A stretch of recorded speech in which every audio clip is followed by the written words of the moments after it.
You all know that I'm pretty big on pawn shops, pawn shop finds and whatnot, and if you don't know the brand names of stuff that you're grabbing, there's different ways that you can tell if you're getting a quality tool or if you're getting a tool that you're paying too much for, even in a pawn shop.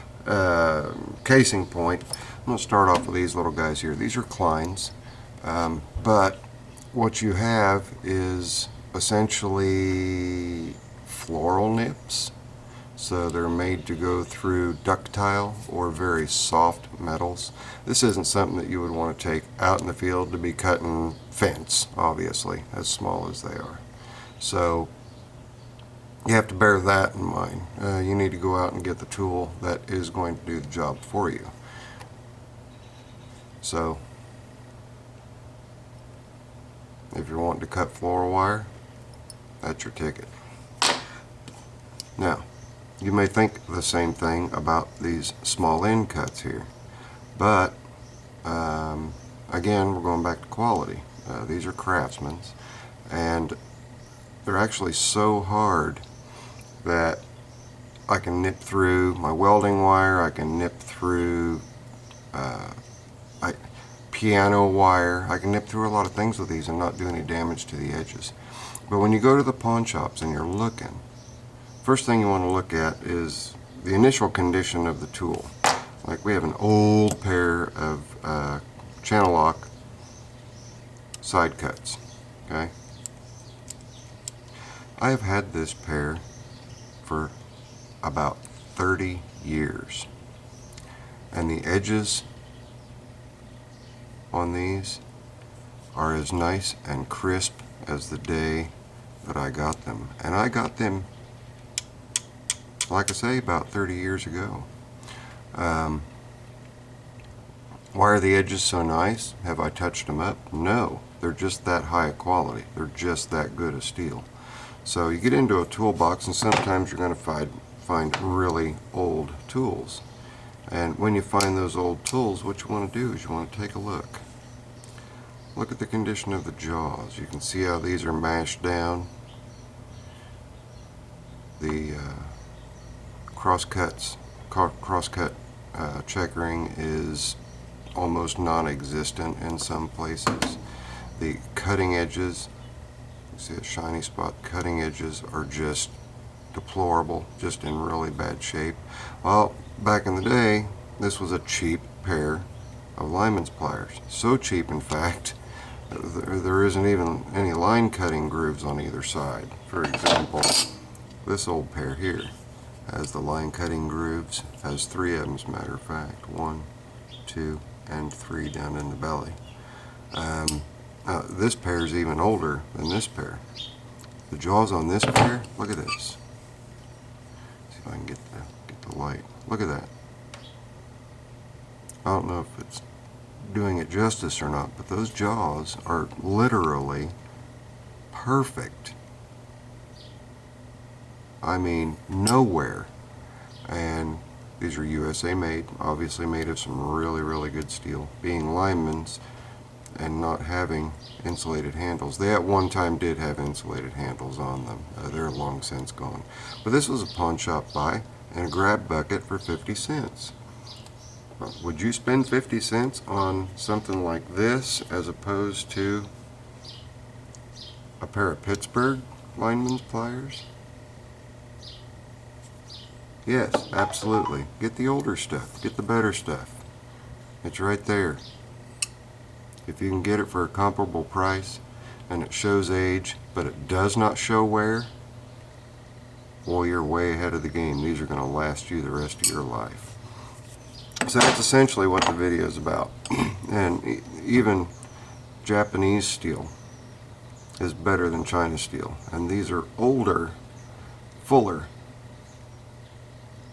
Japan-made side cuts. And it's a medium-sized pair.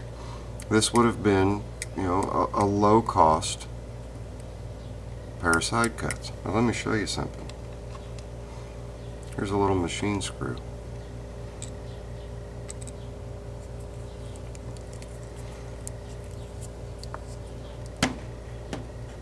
I don't know if you can see how far that went through.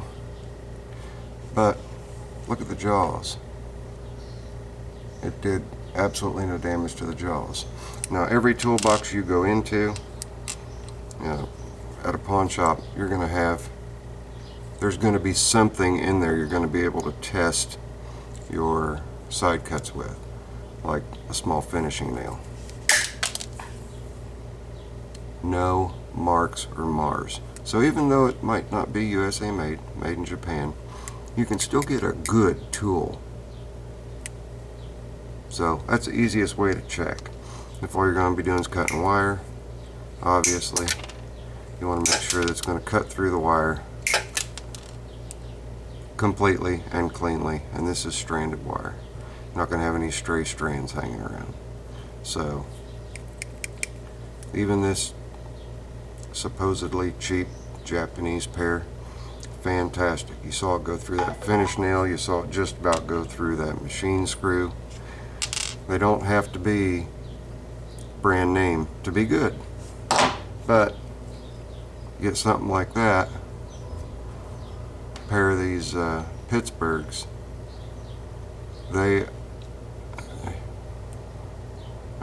they're almost made of butter. You use them 1 or 2 times and you stripped out the jaws. And if you look at the anvils, the cutting surfaces, I don't know if I can get that in there, there's a very large flat edge there. The reason for that is so that they will last longer. If these had a nice clean bitter edge, say like these do, these would be so dinged up. I mean, they'd be as dinged up as this pair here, because this pair has a sharper edge. So be smart when you're going to the pawn shops looking for tools. And in my personal opinion, the older the better. The more wore out looking, the better. But check your working surfaces. If your working surfaces are still clean, like this 30-year-old pair of channel locks,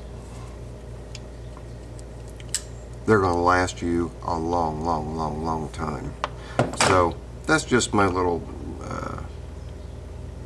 contribution, as it were, to picking up used tools at pawn shops or flea markets or secondhand stores or things to that effect. Do your due diligence. Cut some stuff with them. Nobody's going to mind you grabbing out a nail in the bottom of a toolbox and cutting through it with some kind of a cutting tool. And if you want to check the jaws to see if the jaws are going to mesh or mash, or the checkering is going to show any kind of wear or what have you, an easy way to do that is to grab onto something that is rigid. Sitting here talking without showing you. Grab onto something that's rigid, like, even grab another pair of pliers. Grab as tight as you can and rock them back and forth and see if they hold. You see what happens there? One, it marred up the Pittsburghs, which I really don't care about that. But two, it's going to compress and flatten out and screw up your checkering, which is going to tell you it's not really a tool worth grabbing. Quarter, 50 cents might get you through for a few years till you can get a better pair, but don't spend a lot of money on something that you want to last a long time. And most of these are pawn shop finds, and most of them were $2, $3, $4, maybe $5 items. So you go from $15, now this pair I did buy new, $15 to $18 to $20 new. Of course, this was 30 years ago, so they were a lot cheaper back then. End cuts, things like that. Save your money. Seriously, you can equip your entire shop, like I have done, for literally pennies on the dollar, just by doing a little checking out, checking the quality, seeing how good or bad a tool is before you ever buy it. Try it before you buy it. Zippo later. Out.